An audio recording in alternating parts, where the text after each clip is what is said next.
Hello guys, welcome back to the channel and welcome back to elite wrestling. तो guys हमेशा की तरह ही आज भी हम एडब्ल्यू कंपनी के बहुत ही बड़े और बहुत सारे अपडेट्स के बारे में बात करने वाले हैं। और गाइज आज इस वीडियो के अंदर हम जानने वाले हैं कि कैसे रोमन रेंस ने सीएम पंक के साथ साथ एडब्ल्यू कंपनी की बेइज्जती कर दी है, जिस पर एडब्ल्यू कंपनी की तरफ से कैसा रिप्लाई आया है। जिसके साथ ही हम जानने वाले हैं कि हाल ही में जो एडब्ल्यू रैम्पेज शो और डब्ल्यूडब्ल्यू का SmackDown show head to head competition के अंदर गया था, तो उन दोनों शोज की व्यूअरशिप क्या है। फाइनली इस वीक के एडब्ल्यू डायनामाइट शो की व्यूअरशिप भी सामने आ चुकी है। एडब्ल्यू ने ब्रॉडी ली को ट्रिब्यूट देते हुए एक और बहुत ही बढ़िया चीज कर दी है। और फाइनली एडम हैंगमैन पेज और केनी ओमेगा के एक दूसरे को फेस करने के ऊपर एडब्ल्यू ने एक बहुत ही बड़ी अनाउंसमेंट कर दी है। तो गाइस जैसे भी न्यूज रूमर और अपडेट जानने के लिए ये वीडियो एकदम आखिर तक देखना। और ऐसे ही एडब्ल्यू कंपनी से रिलेटेड हर एक न्यूज रूमर और अपडेट और एडब्ल्यू कंपनी के हर एक शो का रिव्यू पाने के लिए हमारे चैनल को सब्सक्राइब करना मत भूलना। लेकिन गाइस अब ज्यादा देर ना लगाते हुए चलिए ये वीडियो शुरू करते हैं। और सबसे पहले बात करते हैं हाल ही में हेड टू हेड गए डब्ल्यूडब्ल्यू के स्मैकडाउन और एडब्ल्यू के रैम्पेज शो की व्यूअरशिप की, और जानते हैं कि इन दोनों शोज की व्यूअरशिप क्या रही। तो गाइस अगर आप हाल फिलहाल में हमारे चैनल के ऊपर एडब्ल्यू कंपनी के हर एक न्यूज रूमर और अपडेट फॉलो कर रहे हैं, तो आपको पता होगा कि इस वीक डब्ल्यूडब्ल्यू का स्मैकडाउन शो और एडब्ल्यू का रैम्पेज शो एक दूसरे के साथ हेड टू हेड कॉम्पिटिशन के अंदर गया था। इसलिए हमें इन दोनों ही शोज के ऊपर बहुत ही बड़ी बड़ी चीजें देखने को मिली थी।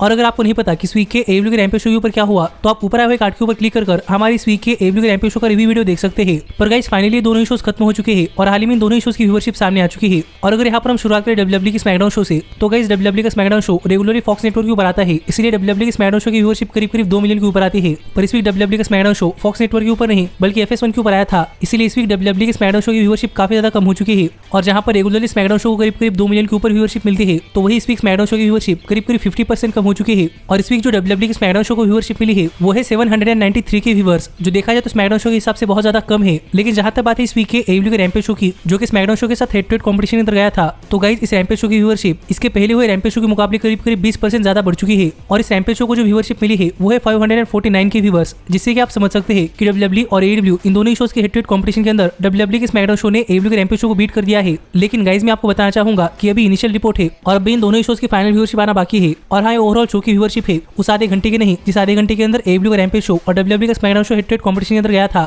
इसलिए इस ओवरऑल व्यूअरशिप के ऊपर हम कुछ कह नहीं सकते कि यहाँ पर हेड टू हेड कॉम्पिटिशन के अंदर कौन जीता है, क्योंकि अब तक उस पार्ट की व्यूअरशिप सामने नहीं आई जहाँ पर एक्चुअली दोनों ही shows head to head competition के अंदर गए थे। और माना कि इस वीक स्मैकडाउन शो की व्यूअरशिप एडब्ल्यू के रैम्पेज शो के मुकाबले करीब 31% ज्यादा है। पर अगर यहाँ पर हम बात करें 18 to 49 एज डेमोग्राफिक की, तो गाइज इस इनिशियल रिपोर्ट के अनुसार 18 to 49 एज डेमोग्राफिक के अंदर इस वीक के डब्ल्यूडब्ल्यू के स्मैकडाउन शो को व्यूअरशिप मिली है 293 के व्यूअर्स। पर वही अगर हम बात करें इस वीक के रैम्पेज शो की, तो गाइज इस वीक के रैम्पेज शो को 18 to 49 एज डेमोग्राफिक के अंदर व्यूअरशिप मिली है 253 के व्यूअर्स, जिससे कि आप समझ सकते हैं इस वीक ओवरऑल व्यूअरशिप के अंदर डब्ल्यूडब्ल्यू के स्मैकडाउन और एडब्ल्यू के रैम्पेज इन दोनों ही शोज के बीच में करीब 244 के व्यूअर्स का डिफरेंस है। लेकिन जहां तक बात है 18 to 49 एज डेमोग्राफिक की, तो इन दोनों ही शोज के 18 to 49 एज डेमोग्राफिक के अंदर सिर्फ 40,000 व्यूअर्स का डिफरेंस है, जिससे कि आप समझ सकते हैं कि 18 to 49 एज डेमोग्राफिक के अंदर एडब्ल्यू का रैम्पेज शो डब्ल्यूडब्ल्यू के स्मैकडाउन शो के बहुत करीब हो चुका है। तो देखना पड़ेगा कि इसके ऊपर डब्ल्यूडब्ल्यू का स्मैकडाउन शो क्या करता है। पर गाइस अब भी इन दोनों ही शोज की फाइनल व्यूअरशिप आना बाकी है, तो देखना पड़ेगा कि इन दोनों ही शोज की फाइनल व्यूअरशिप क्या होती है। और आप मुझे कमेंट कर बताइए कि आपको क्या लगता है कि जिस आधे घंटे के अंदर एडब्ल्यू का रैम्पेज शो और डब्ल्यूडब्ल्यू का SmackDown show head to head competition के अंदर गया था, तो उस आधे घंटे के अंदर कौन जीता होगा। लेकिन गाइस अब हम आगे बढ़ते हैं और बात करते हैं हमारे अगली अपडेट की।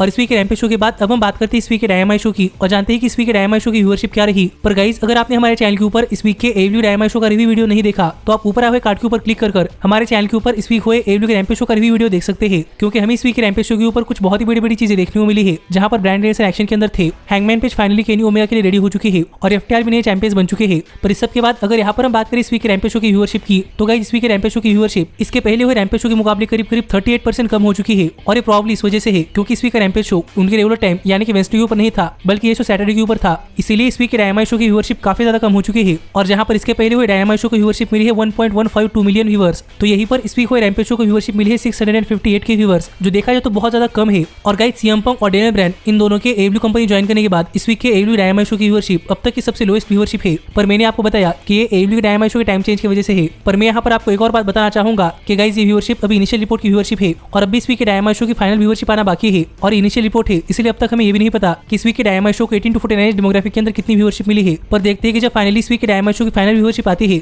तो फाइनल व्यूअरशिप क्या होती है। लेकिन गाइस अब हम आगे बढ़ते हैं और बात करते हैं हमारी अगली अपडेट की, और जानते हैं कि हाल ही में ब्रॉडी ली को ट्रिब्यूट देते हुए एडब्ल्यू ने अपनी कंपनी के अंदर क्या कर दिया है। तो गाइस अगर आप एडब्ल्यू कंपनी को बहुत पहले से फॉलो करते हैं तो आपको पता होगा कि डब्ल्यूडब्ल्यू सुपरस्टार लुक हार्पर ने डब्ल्यूडब्ल्यू कंपनी छोड़कर एडब्ल्यू कंपनी ज्वाइन की थी और एडब्ल्यू कंपनी अंदर उनका नाम था ब्रॉडी ली। पर अनफॉर्चुनेटली ब्रॉडी ली कोविड-19 पैंडेमिक के दौरान चल बसे और ब्रॉडी ली को एक ट्रिब्यूट देते हुए एडब्ल्यू ने अपनी कंपनी के अंदर एक डायनामाइट स्पेशल शो भी किया था, जो कि ब्रॉडी ली के लिए एक ट्रिब्यूट था। पर गाइस इस सब के बावजूद हाल ही में ब्रॉडी ली को एक ट्रिब्यूट देते हुए हाल ही में एडब्ल्यू कंपनी ने एक और अच्छी चीज कर दी है। और गाइस ये चीज ये है कि हाल ही में एडब्ल्यू कंपनी ने ब्रॉडी ली की वाइफ यानी कि अमेंडा हूबर के साथ मिलकर ब्रॉडी ली के लिए फाउंडेशन स्टार्ट किया है, जिस फाउंडेशन का नाम है जॉन हूबर फाउंडेशन। और गाइस यहाँ पर इस फाउंडेशन के थ्रू एडब्ल्यू कंपनी और ब्रॉडी ली की वाइफ यानी कि अमेंडा हूबर ऐसे बच्चों बच्चों की मदद करने वाले हैं जो कि अपनी लाइफ के अंदर कुछ बनना चाहते हैं लेकिन उनके पास उन्हें सपोर्ट करने के लिए पेरेंट्स नहीं है या फिर उनके पास फाइनेंशियल मदद नहीं है। तो ऐसे बच्चों को ब्रॉडली का फाउंडेशन यानी कि जॉन हूवर फाउंडेशन मदद करने वाला है। और अपनी इस फाउंडेशन के मोटिव के पीछे का रीजन बताते हुए ब्रॉडली की वाइफ यानी कि अमेंडा हूवर ने बताया कि ब्रॉडली बचपन से एक रेसलर बनना चाहते थे लेकिन ब्रॉडली के पास फाइनेंशियल मदद नहीं थी, लेकिन फिर भी ब्रॉडली ने अपने ड्रीम्स के ऊपर गिव अप नहीं किया और फाइनली ब्रॉडली एक प्रोफेशनल रेसलर बन चुके थे। इसलिए यहाँ पर ब्रॉडली को ट्रिब्यूट देने के लिए एएब्ल्यू कंपनी के साथ मिलकर ब्रॉडली की वाइफ यानी कि अमेंडा हूवर ने एक चैरिटी फाउंडेशन स्टार्ट किया है जिसका नाम है जॉन हूवर फाउंडेशन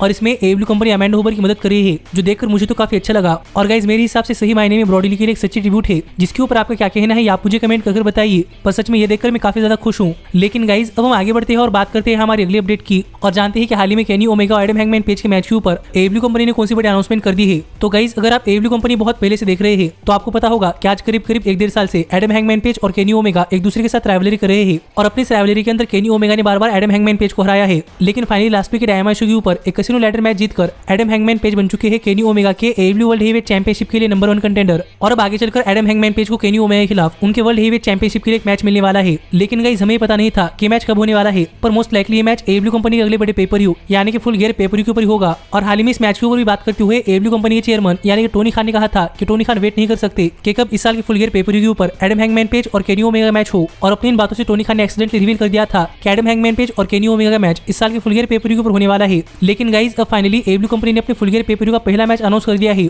और गाइस ये मैच है एएब्ल्यू कंपनी के मेंस डिवीजन से एक नॉर्मल 1-on-1 मैच जहां पर AEW world heavyweight champion Kenny Omega अपनी AEW world heavyweight championship challenger और करंट नंबर 1 कंटेंडर और उनके फॉर्मर टैग टीम पार्टनर यानी कि एडम हैंगमैन पेज के खिलाफ डिफेंड करने वाले हैं। जिससे कि फाइनली एएब्ल्यू कंपनी ने ऑफिशियली अनाउंस कर दिया है कि साल के फुल गियर पेपर व्यू के ऊपर केनी ओमेगा अपनी AEW world heavyweight championship Adam Hangman Page के खिलाफ डिफेंड करने वाले हैं। जिस पर आपका क्या कहना है आप मुझे कमेंट करके बताइए। और क्या आपको लगता है कि Adam Hangman page Kenny Omega उनके वर्ल्ड हेवीवेट चैंपियनशिप के लिए हरा पाएंगे या नहीं। लेकिन गाइस जहां तक बात है मेरी तो मैं तो इस अनाउंसमेंट से काफी ज्यादा खुश हूं और मुझे भी एडम हैंगमैन पेज को एएब्ल्यू कंपनी का वर्ल्ड हेवीवेट चैंपियन बनते हुए देखना है। और माना कि केनी ओमेगा मेरे फेवरेट रेसलर है, पर सच में जितना केनी ओमेगा को एएब्ल्यू कंपनी का वर्ल्ड हेवीवेट चैंपियन बनते हुए मजा नहीं आया, उससे कहीं ज्यादा मजा मुझे केनी ओमेगा अपनी एएब्ल्यू वर्ल्ड हेवीवेट चैंपियनशिप हारते हुए देखने के लिए आने वाला है। क्योंकि सच में हैंगमैन पेज और केनी ओमेगा इनकी स्टोरी लाइन बहुत ही बढ़िया है और मैं तो चाहता हूं कि यहाँ पर केनी ओमेगा हार जाए। लेकिन गाइस अब हम आगे बढ़ते हैं और बात करते हैं हमारे सबसे मेन अपडेट की और जानते हैं कि हाल ही में किस तरीके से रोमन रेंस ने सीएम पंक और एएब्ल्यू कंपनी की इंसल्ट कर दी है और इसके ऊपर एएब्ल्यू कंपनी की तरफ से क्या रिप्लाई आया है। तो गाइस मुझे लगता है कि प्रॉब्लम आपको पता ही है कि किस तरीके से रोमन रेंस ने एएब्ल्यू कंपनी और सीएम पंक इंसल्ट कर दी है। लेकिन गाइस फॉर्मेलिटी के लिए मैं आपको बताना चाहूंगा कि हाल ही में रोमन रेंस का एक इंटरव्यू हुआ था और उस इंटरव्यू के अंदर रोमन रेंस से पूछा गया कि रोमन रेंस का सीएम पंक के ऊपर क्या कहना है और क्या रोमन रेंस एएब्ल्यू कंपनी को कंपटीशन मानते हैं या नहीं। तो यहाँ पर इस सवाल का जवाब देते हुए रोमन रेंस ने कहा कि रोमन रेंस सीएम पंक और एएब्ल्यू इन दोनों को ही कंपटीशन नहीं मानते। क्योंकि पहली बात तो सीएम पंक ने यूएफसी के अंदर काफी मार खाया है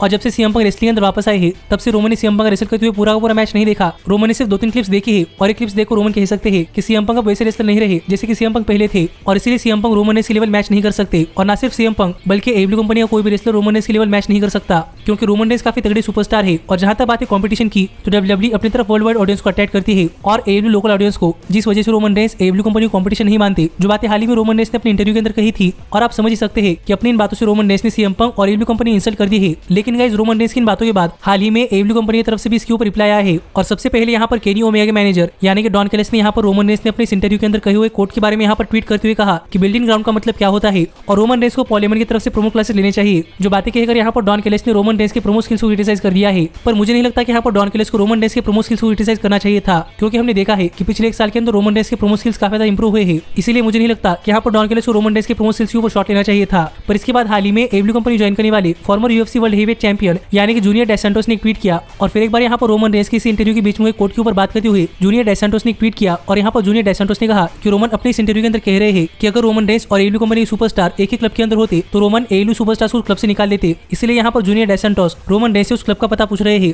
जिस क्लब के बारे में रोमन रेंस बात कर रहे थे, जिससे कि आप समझ सकते हैं कि यहाँ पर junior dos Santos Roman Reigns को कॉल आउट कर रहे हैं। लेकिन गाइस अगर आपको नहीं पता कि जूनियर डेस सैंटोस कौन है तो गाइस मैं आपको बताना चाहूंगा कि Junior dos Santos former UFC world heavyweight champion है और हाल ही में Junior dos Santos AEW company के लिए काम कर रहे हैं जहाँ पर वो अमेरिकन टॉप टीम का हिस्सा है और उनकी राइवलरी क्रिस जेरिको के अगेंस्ट चल रही है। और सरप्राइजिंगली यहाँ पर रोमन रेंस को रिप्लाई देते हुए जूनियर डेस सैंटोस और डॉन कैलिस इन दोनों ने ही कुछ कहा है। और जहाँ पर रोमन रेंस ने एएब्ल्यू कंपनी और सीएम पंक इन दोनों की इंसल्ट कर दी है तो तब भी इसके ऊपर एएब्ल्यू कंपनी का कोई बड़ा सुपरस्टार यानी कि क्रिस जेरिको, कोडी रोड्स या फिर केनी ओमेगा या फिर खुद सीएम पंक का भी रिप्लाई नहीं आया। तो देखना पड़ेगा कि इसके ऊपर एएब्ल्यू कंपनी का कोई बड़ा सुपरस्टार कुछ कहता है या नहीं या फिर सीएम पंक और रोमन रेंस के लिए रिप्लाई क्या होता है। पर गाइस मैं आपको बताना चाहूंगा कि इन सभी चीजों को सीरियसली नहीं बल्कि कैजुअली लिया करे क्योंकि इन्हीं चीजों से रेसलिंग देखने के लिए मजा आता है। पर ऐसे ही एएब्ल्यू कंपनी से रिलेटेड हर एक न्यूज, रूमर और अपडेट और एएब्ल्यू कंपनी का हर एक शो का रिव्यू पाने के लिए हमारे चैनल को सब्सक्राइब करना मत भूलना। लेकिन गाइस अब मैं मिलता हूँ आपसे अगली वीडियो के अंदर, पर तब तक stay healthy, stay happy and keep watching elite wrestling.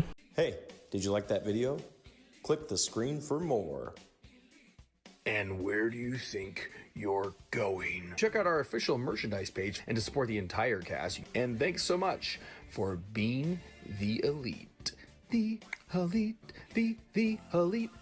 What, Nick, you're not going to sing it all with me this time?